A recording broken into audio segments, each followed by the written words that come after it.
বাংলাদেশ স্বাধীন হওয়ার ৫০ বছরেরও বেশি সময়ে যদি আপনার কিংবা আমার মতো সাধারণ মানুষের জন্য সবচাইতে বড় শিক্ষণীয় কোনো বিষয় থেকে থাকে, সেটা হচ্ছে কখনোই রাজনীতিবিদদের বিশ্বাস করবেন না। এ পর্যন্ত আমাদের যে অভিজ্ঞতা, তাতে এটা হলো সবচাইতে বড় সত্য কথা। আপনারা দেখছেন অন্তর্বর্তীকালীন সরকার গঠন হওয়ার পর থেকে বিভিন্ন রাজনৈতিক দল থেকে তাদের উপর একটা চাপ, যেন স্বল্প সময়ে এই অন্তর্বর্তীকালীন সরকার চলে যায়। তার কারণ কি? তাহলে তারা আবার গদি দখল করতে পারে, এই দল বা সেই দল, তারপর তারা আবার লুঠের রাজ্য স্থাপন করতে পারে। কিন্তু অবশ্যই এটা আপনারা হতে দিবেন না।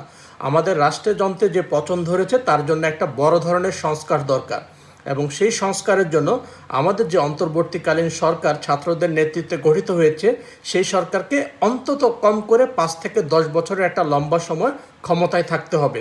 আশা করি আপনারা সমর্থন দিবেন।